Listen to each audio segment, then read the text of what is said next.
हाय। Inverse Laplace transform को हम इस तरह से डिफाइन करते हैं कि सपोज एफ टी एक फंक्शन है और हमें उसका लाप्लास ट्रांसफॉर्म मालूम है।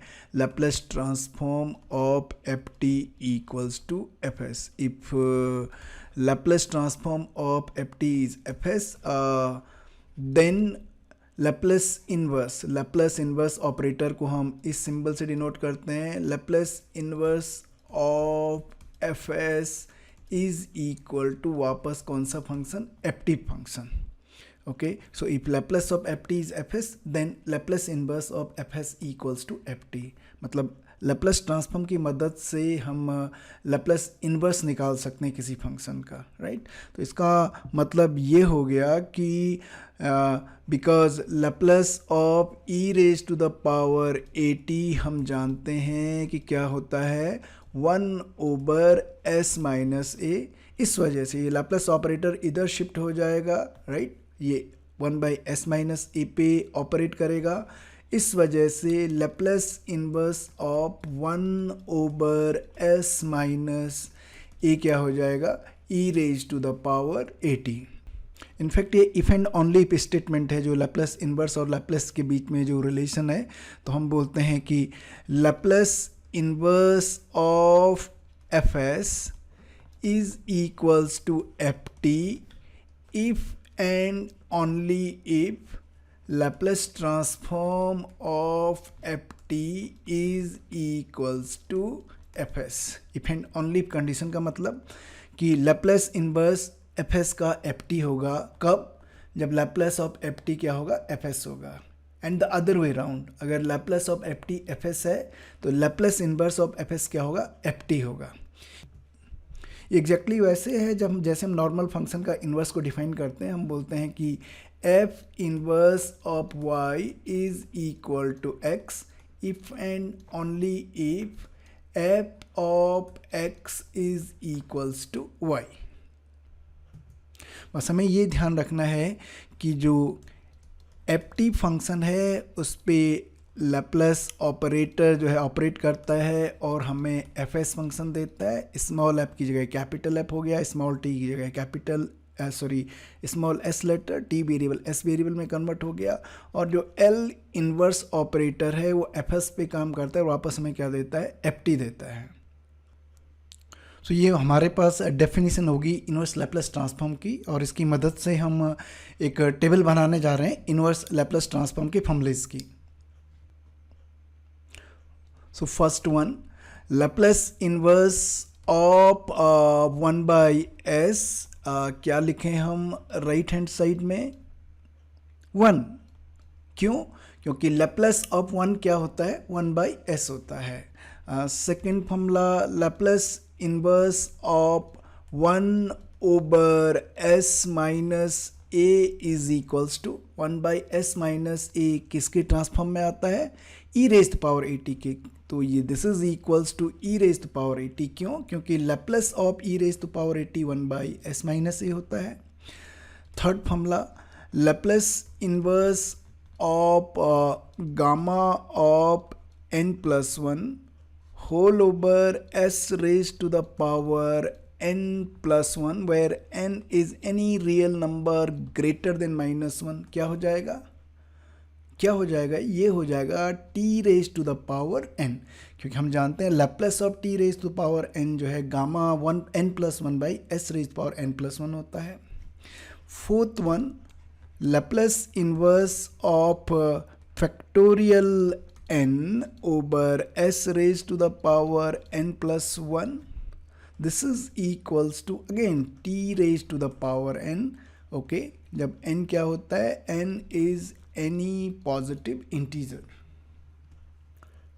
Fifth formula, Laplace inverse of a over s square plus a square। सो ए ऊपर कांस्टेंट, नीचे S square plus a square. कहाँ आता है ये, किस में आएगा, ये आ जाएगा this is equal to sine 80, क्योंकि लैप्लस ऑफ साइन 80 होता है a over s square plus a square. Sixth one, Laplace inverse of s over s squared plus a square क्या हो जाएगा, ये हो जाएगा कॉस ऑफ 80, क्योंकि कॉस 80 का लैप्लस होता है s over s square plus a square. Seventh one, Laplace inverse of a over s square minus a square. So अगर डिनोमिनेटर में प्लस की जगह माइनस आ जाए तो हमारे पास हाइपोबोलिक फंक्शंस आते हैं, ऊपर कांस्टेंट है तो ये हो जाएगा हाइपोबोलिक साइन 80, क्योंकि Laplace of sine hyperbolic sine 80 होता है a over s square minus a square. And finally Laplace inverse of s over s square minus a square. So s square minus a square इसका मतलब hyperbolic function, और ऊपर variable S आ गया तो इसका मतलब ये कोसाइन के लिए होगा, तो ये हो जाएगा हाइपोबोलिक कोसाइन 80। सो ये हमारे पास एक टेबल आ गई इनवर्स लैप्लस ट्रांसफॉर्म के फॉर्मूलेस की, और अगर हमें इन फंक्शंस का जो राइट हैंड साइड में फंक्शंस आर लिख रखे हैं, अगर उनका लैप्लस ट्रांसफॉर्म हमें मालूम है तो इनवर्स लैप्लस ट्रांसफॉर्म अलग से मेमोराइज करने की ज़रूरत नहीं पड़ती है।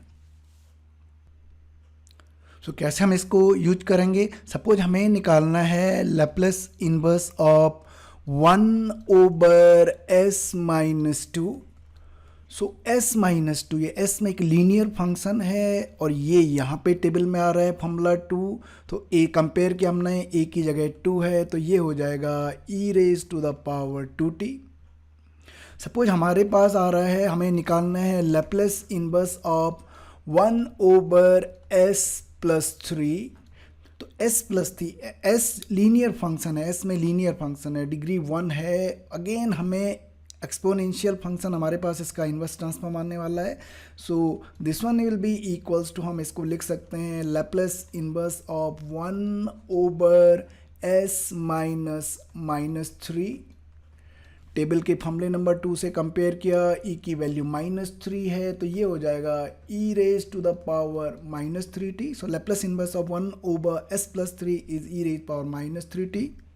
लैप्लस इनवर्स निकालना है s over s square minus 9।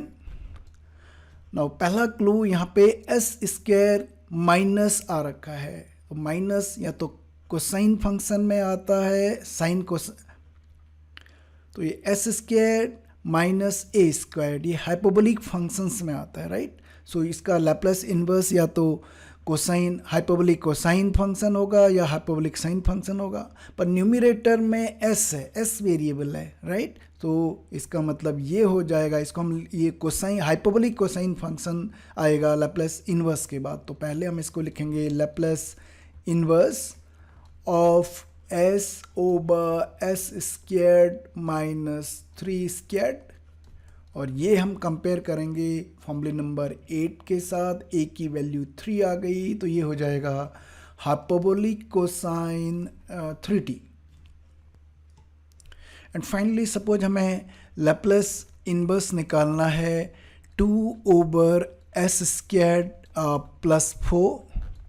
Now s square आ गया, एस स्क्वायर, तो इसका मतलब ये तो हाइपोबोलिक फंक्शन बनने वाले हैं या simply trigonometric sine cosine function बनने वाले हैं, पर यहाँ पे प्लस है, इसका मतलब ये हाइपोबोलिक फंक्शन नहीं आएगा, या तो इसका इनवर्स साइन फंक्शन आएगा या कोसाइन फंक्शन आएगा। पर न्यूमरेटर में कांस्टेंट है, तो न्यूमरेटर में कांस्टेंट है, इसका मतलब ये लैप्लस इनवर्स इस फंक्शन का साइन 80 फॉर्म में आने वाला है। तो थोड़ा सा हमने रीअरेंज किया, इसको हम लिख सकते हैं Laplace inverse of 2 over s square plus 2 square. और अगर हम अपनी टेबल में गए, फॉर्मूला नंबर 5 हमने देखा, कंपेयर किया, ए की वैल्यू 2 है तो ये हो जाएगा sine of 2t। So Laplace inverse of 2 over s square plus 4 is equal to sine 2t।